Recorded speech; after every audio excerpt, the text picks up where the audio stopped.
mir steht auf der Bühne der Joel Gerber. Einige von euch werden den noch kennen, vor 2 Jahren, wo er predigt hat am Praise Camp in Basel. Und es war eine Message, eine Botschaft, die wirklich ins Herz ist von so vielen. Deine authentische, ruhige, überlegte Art, gebracht mit Autorität durch deinen Lebenswandel, ist eben mega zu sagen. Und dann freue ich mich mega, dass du heute da bist zum Thema Freundschaft redest, Joel. Der Joel, er ist verheiratet, Vater von einem wunderbaren jungen Baby, von einem Bub, und er ist Pfarrer. Wir haben einen Pfarrer da, ich bin da, komm mal. Ein reformierter Pfarrer und er ist Leiter von einer Jüngerschaftsschule in der Kirche in Biel, die Yahoo-Kirche, und auch dort in dem Leitungsteam der Kirche. Und ich freue mich, dass du darüber redest, weil ich bin früher, wir kennen dich schon relativ lang. Ja, gell? Ja, schon ein paar Jahre. So, wirklich, schon fast Jahrzehnte, ja. Es ist so? Ja, voll. Seit 20 Jahren. Ja. Und dürfen zu sehen, wie einfach, ja, wie das Leben einfach Bahnen angenommen ist, wie du leitest und prägst und auch für den Wert von Freundschaft stehst und ihr als ganze Kirche, ist mega beeindruckend. Und darum freue ich mich, dass du heute zu diesem Thema redest. Und ich lade dich daheim ein, dein Herz heute Abend aufzutun. Das Thema in der Zeit, wo wir jetzt drin sind von der Pandemie, ist matchentscheidend. Darum danke. The stage is yours. Merci dir, Dan. Ja, für mich ist es eine besondere Freude, heute Abend hier zu sein. Es ist ein Privileg. Auch ein Privileg zu diesem Thema Freundschaft zu reden. Und auf das erste Herhören ist Freundschaft ja eigentlich etwas sehr Alltägliches, etwas sehr Praktisches, etwas sehr Innerweltliches. Motivationsredner, die reden über Freundschaft. YouTube-Blogger reden über ihre Bros und über ihre BFFs. Psychologinnen und Psychologen reden über die positiven Effekte, die gute Beziehungen und gute Freundschaften haben können. Und es ist schon noch speziell, wir hatten den ersten Abend über die Bedeutung des Kreuzes gehabt. Keine Frage, wieso das zentral ist im Praise Camp. Der zweite Abend zum Heiligen Geist und der dritte Abend geht um Freundschaft. Und ja, es ist so, es ist etwas sehr Praktisches, etwas sehr Alltägliches, etwas Innerweltliches.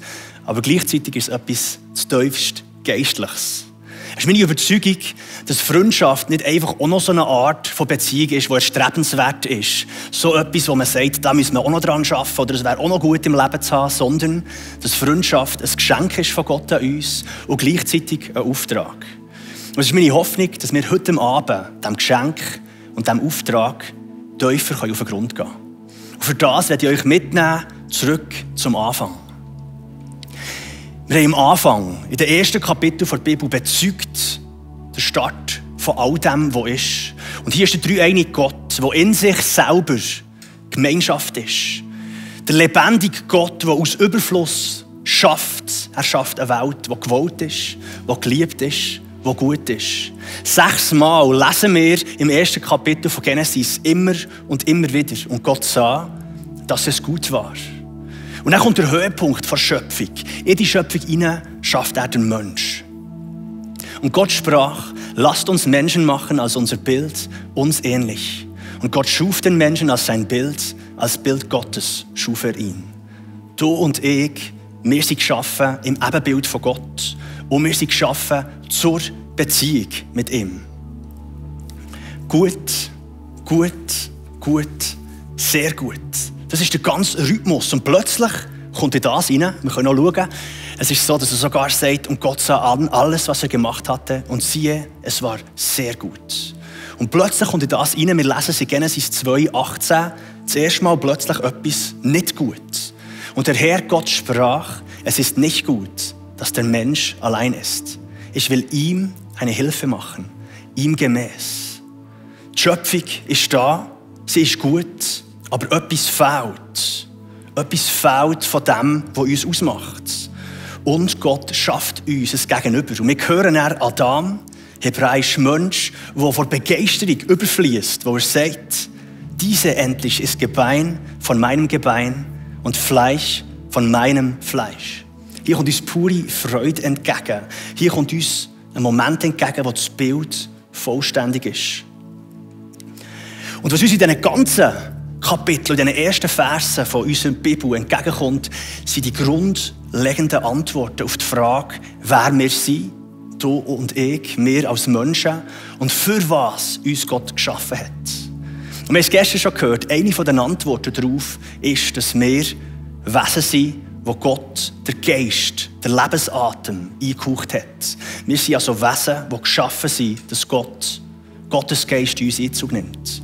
Und eine andere Antwort, die uns hier bezeugt ist, du und ich, wir als Menschen, wir sind geschaffen zur Gemeinschaft mit ihm, mit Gott und zur Gemeinschaft miteinander.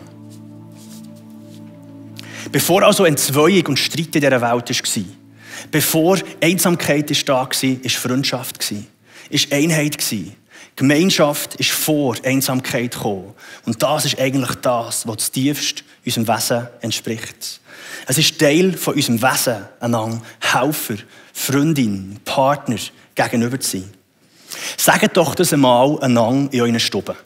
Sagt einander mal, du bist geschaffen, Freund zu sein und Freunde zu haben. Oder du bist geschaffen, Freundin zu sein und Freundinnen zu haben.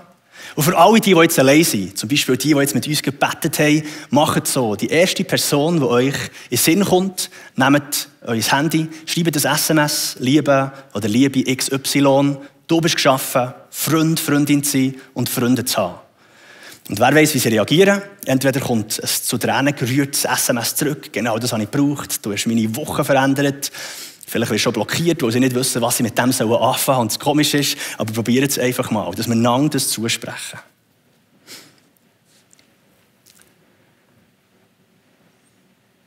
Gott schafft den Menschen also zur Gemeinschaft mit ihm und miteinander. Doch es bleibt nicht immer so. Schon kurze Zeit später, wir können das in Genesis 3 lesen, verändert sich die Beziehung zu Gott und auch zwischenmenschlich. Der Mensch lässt sich verleiten von anderen Stimmen. Ambitionen werden wichtiger als Vertrauen. Wissen und Erkenntnis kommt vor der Beziehung zu Gott. Und letztlich stellt sich der Mensch selber auf die Stufe von ihm. Und durch diesen Vertrauensmissbrauch kommt Misstrauen und Missgunst in die Beziehung.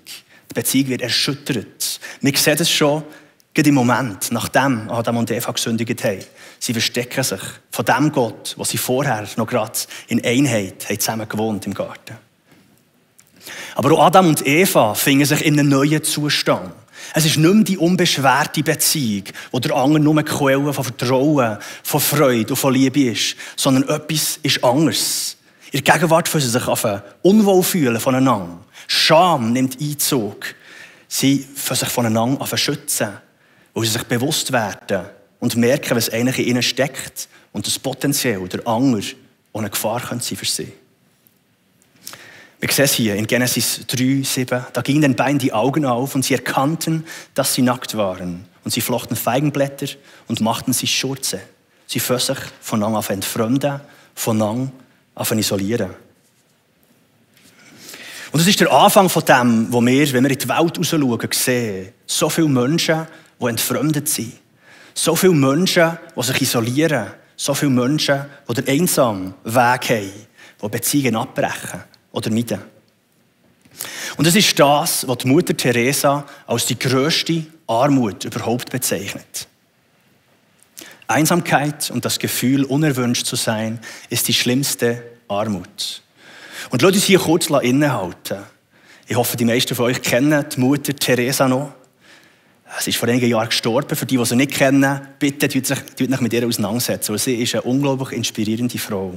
Sie hat ihr ganzes Leben ausgeleert, ausgeschüttet und hat jahrzehntelang in Kalkutta, Indien, mit ihren Schwestern zusammen sich um Waisenkinder und Leprakranke gekümmert.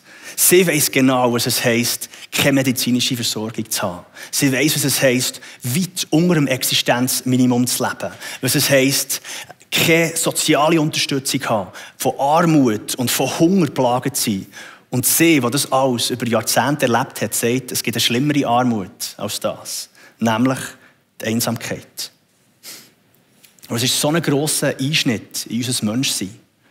Wenn wir, du und ich, zur Freundschaft und Beziehung geschaffen ist, dann ist das nicht eine Option, sondern eine Berufung. Es ist nicht einfach etwas, was erstrebenswert ist und was auch noch schön ist, sondern es ist ein Teil vom Kern von dem, wo wir sind. Und wenn wir allein sind, dann fehlt uns das. Und natürlich gibt es gleichzeitig Gründe, wieso das Beziehungen nicht so sind, wie wir uns das wünschen. In dieser Welt, in unserem sündigen Zustand, wir haben es am ersten Abend gehört vom Bidu, ist es etwas Umkämpftes. Wo Beziehungen nicht nur Quellen von Vertrauen, von Liebe und Vertrautheit sind, sondern sie können auch zu Quellen vom Gegenteil werden. Wenn wir umschauen, sehen wir Menschen, die sich abschotten, wegen Verletzungen, wegen Enttäuschungen, die Einsamkeit in Kauf nehmen, wo etwas ihnen widerfahren ist. Und vielleicht findest du dich heute Abend in genau so einem Zustand. Vielleicht bist du enttäuscht worden. Vielleicht bist du verletzt worden. Vielleicht hast du immer und immer wieder probiert und irgendwie bist du auf Granit gestoßen oder du bist langsam müde, es wieder zu probieren. Vielleicht hast du Angst, dich überhaupt zu öffnen, weil du nicht weißt, was andere von dir denken oder Angst hat, sie könnten dich ausschließen. Oder vielleicht hast du Angst, weil du es schon mal gemacht hast und nur Schmerzen sind zurückgeblieben. Und ich werde heute Abend dir zusprechen, es muss nicht so bleiben. Wir haben es vorhin gehört, es war nicht immer so gewesen. Und es ist nicht so intendiert. Und darum, es muss nicht so bleiben. Du bist und du bleibst geschaffen, Freund, Freundin zu sein und Freunde zu haben. Es ist Teil von Gottes Ruf an dich und an mich. Es ist Teil von der Art und Weise, wie er uns wiederherstellen will, wie er will, dass wir wachsen und reifen in dieser Welt. Es ist sogar Teil von Gottes Heilsplan für die Welt, dass er durch unsere Freundschaften durch kann heilen und verändern und seine Liebe sichtbar machen. Und das Thema von diesem Praise Camp in diesem Jahr ist mutig und frei. Und das passt so gut zum Thema Freundschaften. Weil Freundschaften brauchen Mut. Freundschaften brauchen Mut, um sich verletzlich zu machen. Freundschaften brauchen Mut, um reinzustehen und zu sagen, ich probiere es. Freundschaften brauchen Mut, wo man sich effektiv anderen Menschen öffnet. Und gleichzeitig ist es so, dass Freundschaften uns auch befreien. Befreien zu dem, wo wir eigentlich dazu geschaffen sind, zu wahrem Menschsein, zu echten, tiefen Beziehungen. Und so ruft Gott mutige Männer und Frauen in Freundschaften hinein. Und vielleicht klingt das jetzt ein bisschen spektakulär, aber ich werde mit euch 3 ganz praktische Punkte anschauen, um euch zu zeigen, was ich mit dem meine. Der erste Punkt ist, Freundschaft braucht Mut, sich verletzlich zu machen. Wer ist schon mal verletzt worden? Ich schaue jetzt hier durch den Raum. Die meisten haben den Hang auf. Die an der Kamera sind, haben bitte den Hang nicht auf. Das wäre nicht gut für einen Livestream daheim. Ganz ehrlich, wenn wir in Basel wären, gehe ich davon aus, dass jede einzelne Hand oben wäre. Und die zweite Frage, wer hat schon mal jemanden verletzt? Da muss man vielleicht sogar doppelt aufhaben, weil man muss bei sich selber anfangen. Wir sind Menschen, die einander wehtun. Wir sind Menschen, die verletzt werden. Und wer kennt auch den inneren Dialog, wenn so etwas passiert? Wer kennt die Momente, entweder wenn man jemandem weh tut oder wenn man selber verletzt wird, wo dann der innere Dialog anfängt und all die Gespräche innerlich von, ist das wirklich wert? Schon wieder. Jetzt muss ich mich schon wieder entschuldigen bei dieser Person. Mann, ist das mühsam. Oder vielleicht auch, das tut viel zu fest weh. Jetzt habe ich probiert und probiert und probiert und das ist das, was zurückbleibt. So ein Scherbehaufen. Ich mache das nie mehr. So etwas lasse ich nie mehr zu, dass jemand mit mir machen kann. Und das heisst, der Dialog fängt an, auch gleichzeitig, unbewusst oder auch sehr bewusst, fangen wir an, auf Entscheidungen zu treffen. Entscheidungen, die uns isolieren von anderen. Und ganz ehrlich zu sein, ich hatte das über die letzten Jahre im Fußball auch gehabt.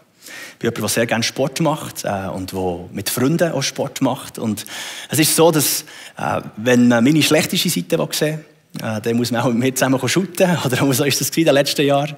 Dort kommt etwa meine unkeiligste Seite zum Teil raus. Dann bin ich frustriert oder genervt ab jemandem, dann fauche ich vielleicht irgendjemanden an. Je nachdem wird mir Unrecht an oder ich schäme mich näher. Und dann fängt der Dialog an. Dann fängt der Dialog an, wo ich mich frage, ist das überhaupt wert? Sollte ich nicht gescheiter einfach noch jemand anderes shooten mit Leuten, die ich gar nicht kenne? Dann nicht irgendwelche Scherben verhauen. Oder wenn es ganz mies läuft, dann denke ich sogar, ab jetzt gehe ich nur noch joggen. Und vielleicht ist es verständlich. Es ist verständlich, dass wir solche Dialoge haben. Und sie kommen ja von neuem. Aber ganz ehrlich, das ist sicher nicht Gott, der die Stimme ist in unserem Leben und in unserem Inneren. Alles, was Richtung Isolation geht, alles, was uns entzweien vom Nächsten, sind nicht Stimmen von Gott. Wo niemand sehnt sich von Natur aus nach Isolation. Niemand will die Einsamkeit. Das ist immer ein Produkt von Schmerz, von Enttäuschung. Und wisst ihr, was das Problem im Ganzen ist? Es gibt keine echte Beziehung, keine echte Liebe, keine echte Freundschaft, ohne das Risiko, verletzt zu werden. Ich sage es nochmal, es gibt keine echte Beziehung, keine echte Liebe, keine echte Freundschaft, ohne das Risiko, verletzt zu werden. Und ganz ehrlich, das Leben ohne echte Beziehungen ist irgendwie wie Schlafwandeln. In Einsamkeit und Isolationsleben ist mehr Überleben als wirklich Leben. Der englische Schriftsteller C.S. Lewis hat es unglaublich schön auf den Punkt gebracht. Zu lieben bedeutet, sich verletzlich zu machen. Lieben Sie irgendetwas und Sie werden feststellen, dass Ihr Herz Schmerz empfindet, wenn nicht sogar gebrochen wird. Wenn Ihr Herz intakt bleiben soll, dann sollten Sie es an nichts und niemanden verschenken, nicht einmal an ein Tier. Packen Sie es sorgfältig ein in Hobbys und kleine Annehmlichkeiten. Verweihen Sie alle Beziehungen. Sperren Sie es sicher ein in den Sarg Ihrer Selbstsucht. Aber in diesem Sarg, sicher, dunkel, starr, luftdicht, wird es sich verändern. Es wird nicht gebrochen, es wird vielmehr verhärtet, undurchdringlich, rettungslos, verloren. Was ist das Erste, was Adam und Eva machen, was sie gesündigt haben? Wir gehen nochmal zurück zu Genesis 3. Da gingen den beiden die Augen auf und sie erkannten, dass sie nackt waren und sie flochten Feigenblätter und machten sich Schurze. Es ist ein erster Schritt in die Isolation. Es ist ein erster Schritt, sich zu entfremden und zu distanzieren vom anderen. Wie wir es vorhin gesagt haben, wo uns bewusst wird, zu was, dass wir fähig sind und darum wird der andere auch zur Bedrohung. Und die Frage ist, was sind die Feigenblätter von unserer Zeit? Was sind die Sachen, die uns heute voneinander isolieren, die heute eine Distanz setzen zwischen uns? Ich habe das Vorrecht, mit jungen Menschen zu arbeiten. Und ich muss ganz ehrlich sein, der Druck, jemand zu sein, etwas darzustellen, was man nicht ganz oder nicht wirklich ist, das ist immens. Ganz besonders in dieser Generation, wo noch all die Plattformen kommen, wo überall quasi musst zeigen, wer du bist, überall musst selektieren. Überall geht es darum, eine gute Seite zu zeigen. Und mit dem kommt so feste Gefahr, dass wir eigentlich so 24/7 Schauspieler und Schauspielerinnen werden. Und eigentlich hat es etwas Absurdes. Wir wissen ja alle, dass es gar nicht so aussieht. Wir kennen ja alle die Tools. Und wir wissen, das Schöne, das Glückliche, das Perfekte, was uns da entgegenkommt, ist nicht die Realität. Und gleich haben wir den Eindruck, wir müssen mitmachen bei diesem Rennspiel. Und gleich sind wir mit dem unter Druck gesetzt, auch so etwas darzustellen. Und ganz ehrlich, wollen wir so Schauspieler und Schauspielerinnen sein, wo nur wir selber wissen, dass eigentlich ein Film abgeht. Wo wir Regisseure und Skriptschreiber von unserem eigenen Film sind, die gar nicht echt sind. Oder wollen wir wirklich Mensch sein? Der Schlüssel für das, ganz ehrlich, ist die Bereitschaft, Masken abzulegen und Filter hinter sich zu lassen. Und ich habe zu diesem Thema eine junge Frau gebeten, dass sie aus ihrem Leben erzählt. Hallo zusammen, ich bin Noemi und ich bin 17. Bei mir war es so, als ich in die Oberstufe bekam, haben wir gezügelt. Und durch das bin ich in ein komplett neues Umfeld gekommen, habe mich in einem neuen Freundeskreis zurechtfinden. Aber dann zumal bin ich noch sehr schüch, wäre nie irgendwie auf jemanden zugegangen, für irgendeine Freundschaft anzufangen. Und habe lieber nichts gesagt, als irgendetwas Falsches zu jemandem. Ich habe innerlich Sachen mit mir herumgetragen, die mich sehr beschäftigt haben. Wie zum Beispiel hatte ich in dieser Zeit sehr grosse Verlustängste. Ich konnte fast nicht mehr einschlafen, weil ich Angst hatte, dass mir oder irgendjemand aus meinem geliebten Umfeld etwas zustoßen könnte. Ich habe es wirklich die ganze Zeit für mich behalten, bis ich irgendwann den Mut gefunden habe, es meiner Mami und meinen Freunden zu erzählen. Ich hatte auch Angst, dass sie mich ablehnen oder mich nicht verstehen. Aber das war komplett das Gegenteil. Sie haben mich wirklich mit mir gebetet, haben mit mir einen Weg gefunden, der mir geholfen hat, die wie zu besiegen, sozusagen, wo ich jetzt wirklich sagen kann, dass die Ängste wirklich weg sind. Ich durfte merken, dass ich mich nicht schämen muss für das, was mich beschäftigt, sondern das wirklich auch ungehindert aussprechen kann. Ich muss mich nicht hinter irgendeiner Fassade verstecken oder anderen etwas vorspielen, was ich gar nicht bin. Ich bin überzeugt, dass das eine tiefe und gute Freundschaft ausmacht, dass man wirklich Sachen, die einen beschäftigen, wie aber auch Highlights, wirklich alles miteinander teilen kann. Es ist immer noch nicht so, dass ich alles mit Leidenschaft erzähle. Es braucht immer noch Mut, aber ich bin auf einem Weg, weil ich durfte erfahren, dass es sich wirklich lohnt. In die Momente zu erinnern, wo ich mich verletzlich gemacht habe und sich mein Leben zum Guten verändert hat, hilft mir immer wieder dran zu bleiben. Und ohne so Freundschaften würde ich jetzt auch auf keinen Fall hier stehen und irgendetwas erzählen, wo ich weiss, dass mir wahrscheinlich ziemlich viele Leute werden zuschauen. Und so wie ich das erfahren oder bis jetzt noch erfahren, dass ich echte Freundinnen habe, die wirklich hinter allem hinter mir stehen, dass ich Schwächen zeigen, meine Probleme und Fragen teilen. Sie, wer ich wirklich bin, wirklich echt sein, so will ich auch ein Ort für andere sein. Ich bin unterwegs und überzeugt, dass Freundschaften etwas vom Wertvollsten in meinem Leben sind und dass sie wirklich tief und echt werden können, wenn ich mich verletzlich mache. Merci vielmals, Noemi, für deine Ehrlichkeit. Und ich werde hier noch etwas sagen, ganz besonders für unsere jungen Männer. Es ist ein tragisches Missverständnis, zu meinen, dass Verletzlichkeit Schwäche bedeutet und man Schwäche als Mann nicht zulassen darf. Es ist eigentlich umgekehrt. Es braucht eine besondere Art von Mut und innerer Stärke, sich auf solche Art von Beziehungen einzulassen. Ich komme zum zweiten praktischen Punkt heute Abend. Freundschaft braucht Mut, einem anderen Raum zu machen. Versuch dich mal darin zu versetzen, wie das dir aber geht, in deinem Freundeskreis, unter deinen Freunden. Hast du den Eindruck, dass du aufleben kannst?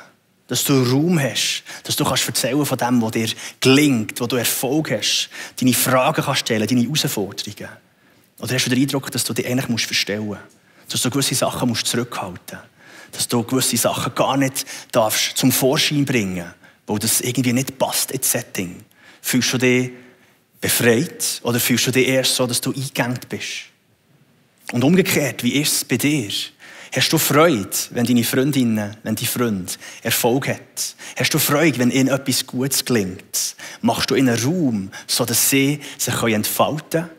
Oder schleicht sich bei dir Angst ein, dass sie den Raum wegnehmen, dass sie dir in Schatten stellen? Kommt bei dir ein Gefühl von Neid und Eifersucht, wenn andere Erfolg haben? Ich will euch zu diesem Thema zurücknehmen, ungefähr 3000 Jahre zurück zu einer ganz besonderen Figur. Nämlich zum Jonathan, dem ältesten Sohn vom ersten König vom alten Israel, nämlich dem Saul.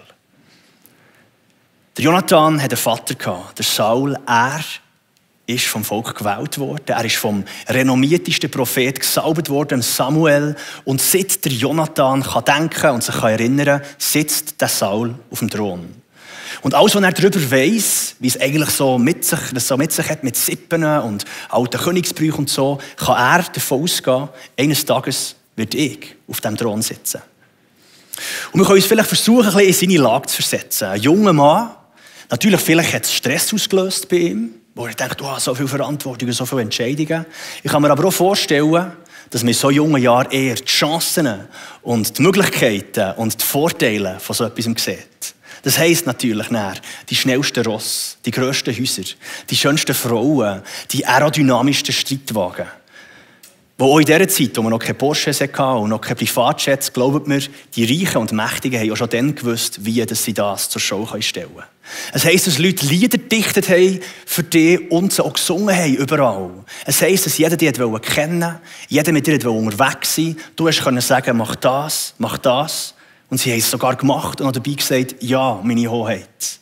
Das ist das, was quasi im Jonathan blüht. Und jetzt kommt der David und wird von Gott erwählt und wird von Samuel zum Nachfolger von Saul gesalbt. Jeder Grund für dich, eifersüchtig zu sein. Der Hirtenbub aus einer Sippe, der unbekannt ist, der jüngste von seiner Familie, was will jetzt der dir deine Zukunft durchkreuzen? Und dann hast du irgendwann Verbündeten mit deinem Vater, der Missgunst hatte gegenüber dem David. Und gleich kommt es ganz anders. Der Jonathan geht eine Beziehung mit dem David ein. Eine tiefe Freundschaft entsteht. Und wieso ist das möglich? Wo der Jonathan dem David Raum gibt.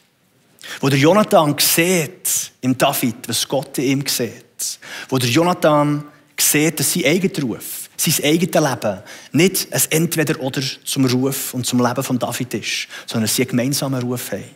Und er das Vertrauen hat in Gott, dass wenn er dem David Raum macht, dass mit dem nicht seine Identität in Gefahr ist, dass nicht er in Frage gestellt ist, Der Jonathan vertraut Gott, dass es für David und für ihn Raum gibt. Und darum entsteht eine Freundschaft, die seinesgleichen sucht in den biblischen Schriften. Eine Freundschaft, die Auf- und Abs durchhaltet und unglaublich viel entgegenstehen kann. Und zu diesem Thema, voneinander Raum geben, hören wir aus dem Leben von Cemira. Hallo zusammen, ich bin Cemi und ich bin 21. Ich bin jemand, der sehr gerne mit Menschen ist. Ich liebe Freundschaften und bin mega gesegnet durch ganz viele so tolle und tiefe Freundschaften. Wie alles andere waren die auch umkämpft und sie umkämpft und das durch so Sachen wie Neid und Eifersucht und Vergleichen. Ein paar konkrete Beispiele aus meinem Leben und ich denke, vielen von euch sind die auch bekannt. Zum Beispiel, wenn ich mit einer Kollegin bin und sie bekommt mega Kompliment für ihr Outfit und ich nicht. Oder eine andere Kollegin, die viel Aufmerksamkeit von Männern bekommt und die schreiben ihr die ganze Zeit. Und bei mir ist das halt nicht der Fall. Und statt dass ich mich freue, weil es ja eigentlich coole und tolle Sachen sind, nerve ich mich einfach darüber und frage mich, wieso bekomme ich nicht so Kompliment? Wieso sieht sie besser aus in diesen Jeans als ich? Wieso hat sie die bessere Note, obwohl wir doch zusammen gelernt haben? Und so weiter. Und es sind so Sachen, die so schnell passieren und wo ich an einem Punkt bin, wo ich meiner Freundin das alles nicht mal gönne und ich dann hässig werde über Sachen, die ich nicht mal das Recht dazu habe. Und das nur eben, weil sie mehr Raum und Aufmerksamkeit bekommt als ich. Und wenn ich mich dann so nerve, frage ich mich und merke, dass es viel weniger mit meiner Freundin zu tun hat, als mit meinem fehlenden Vertrauen in Gott. Und in diesen Momenten sehe ich auch so fest nicht, was Gott mir alles geschenkt hat und wie gut ich gemacht bin. Und ich weiss ja eigentlich und habe so viel erleben, dass Gott mich sieht und sich für mich einsetzt und sich um mich kümmert. Genau, und ich durfte in den letzten paar Jahren lernen, über dem drüber zu stehen. Und wir haben jetzt die Geschichte von David und von Jonathan gehört. Und die Geschichte hat mich mega berührt. Und als ich mich dann selber habe gefragt, wo in meinem Leben kann ich genau das Gleiche für meine Freundinnen machen? Wo kann ich zurückstehen und ihnen Raum geben? Und es sind eben genau in diesen kleinen Momenten, die ich vorher erwähnt habe. Und Freundschaft heisst, am anderen Raum zu lassen. Selber nicht immer die Erste, die Beste müssen sein. Und es ist einfacher gesagt als gemacht. Aber wie alles andere ist auch das ein Training und es braucht immer wieder einfach so viel Mut, zurückzustehen, Gefühle zuzugeben, sie vor Gott zu bringen, die andere Person zu ehren und zu merken, dass ich nicht zu kurz komme, nur weil ich das alles mache.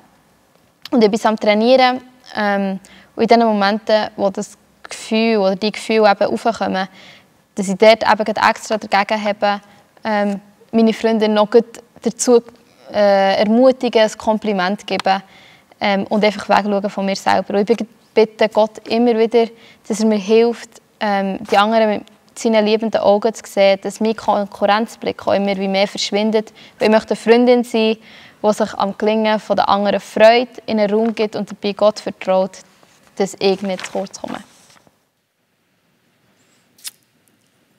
Wir wollen Freunde und Freundinnen sein, die sich am Gelingen des anderen freut und dabei vertraut, dass wir nicht zu kurz kommen.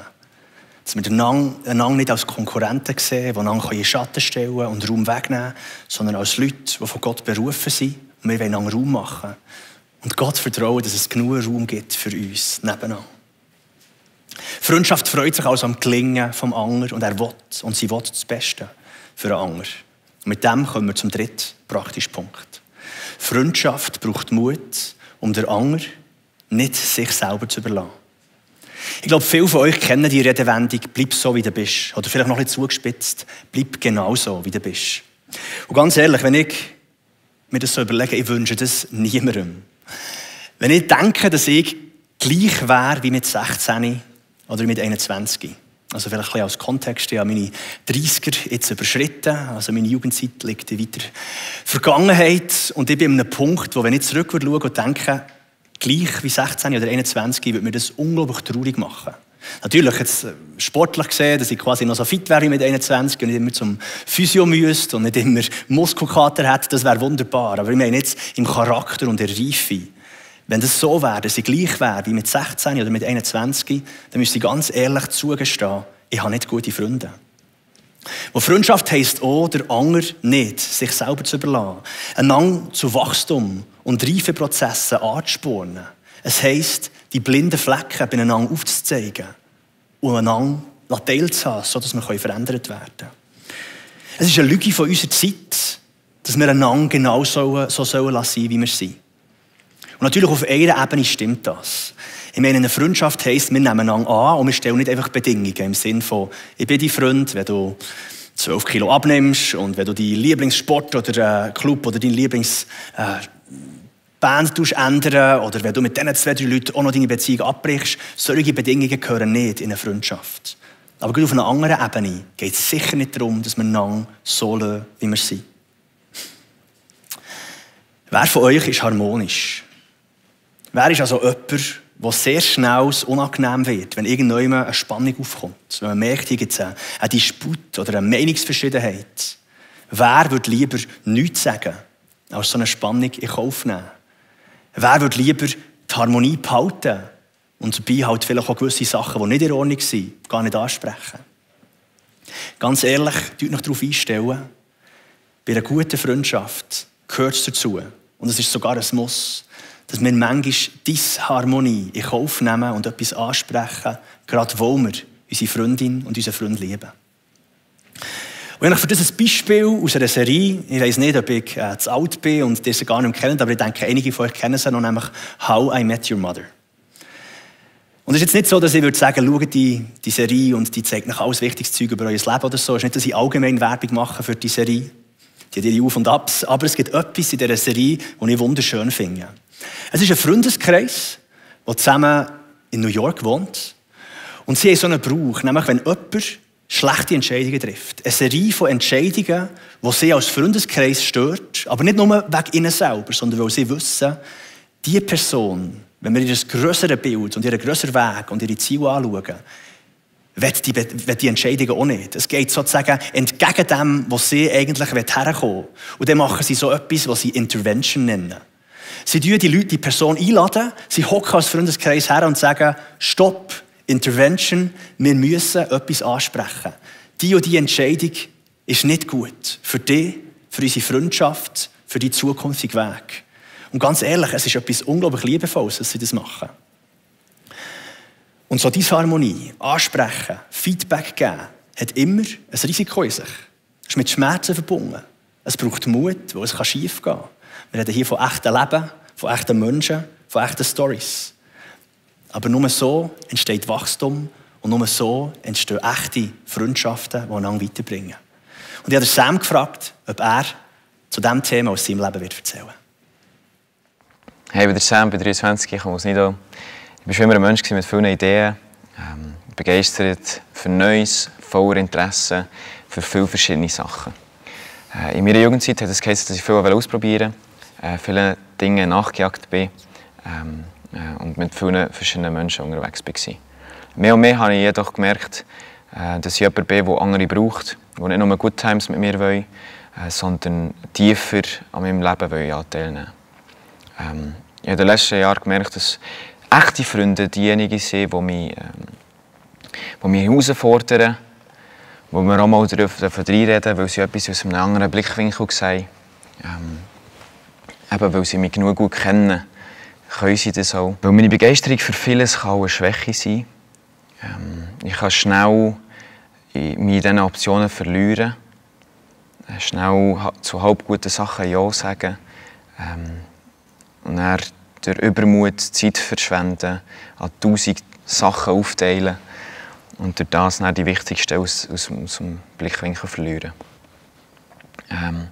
Und dort sind eben auch meine echten Bros oder meine echten Freunde, die mich herausfordern und auch mal in Kauf nehmen, auch wenn es unangenehm ist, mal etwas zu sagen. Weil ich reagiere nicht immer gut darauf, aber das macht auch niemand. Und mir zeigen, wo ich eigentlich her will und was Priorität hat. Nicht alle meine Beziehungen sind einfach so. Darum bin ich sehr dankbar, weil sie besonders wertvoll sind.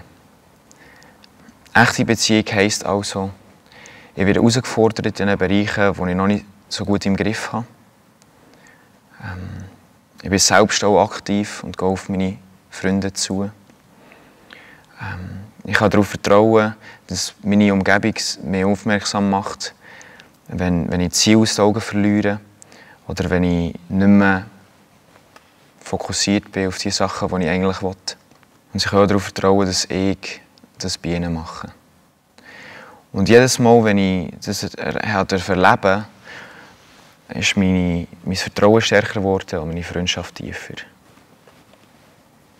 Ich will solche Freundschaften und wünsche das auch anderen.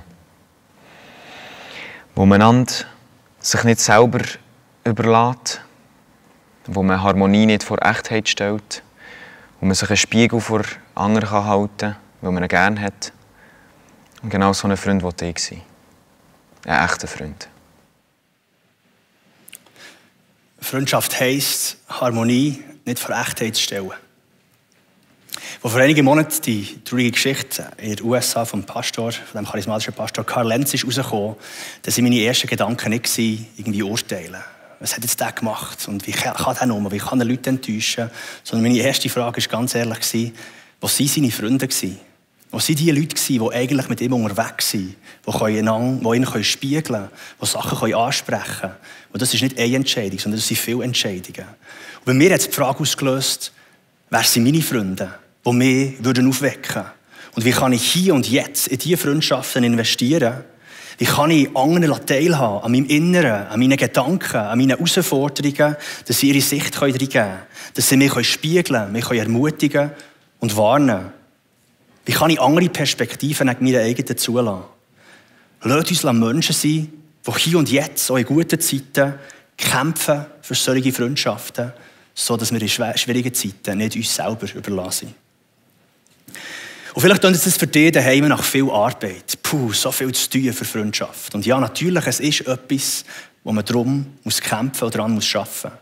Aber es ist auch ein Geschenk. Es ist etwas, das einem geschenkt wird. Ich glaube, viele von uns haben diesen Moment oder die Momente in Erinnerung, wo man jemanden trifft und merkt, die Herzen sich einander auf. Und das ist etwas Besonderes. Und das ist etwas, was auch ganz fest wert zu schätzen gilt. Wo wir daran arbeiten, wo wir uns darin investieren. Und dann führt es zur Freiheit. Freundschaften sind genau näher der Ort, wo wir sein können, wenn wir wirklich sind. Freunde sind die, wo ich weiss, ich kann mich darauf verlassen, dass sie nicht einfach irgendjemand abdriften. Bei Freundschaften kann ich das weitergeben und rausgeben, was bei mir das Tiefste und das Innerste ist, und ich weiss, ich bekomme ein echtes Echo.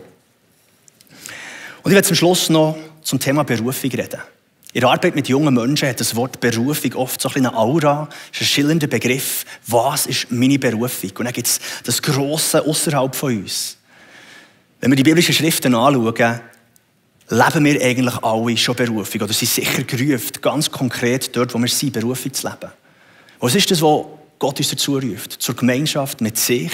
Und dort gilt es darin zu investieren. Tracht zuerst nach Gottes Reich und zur Freundschaft miteinander.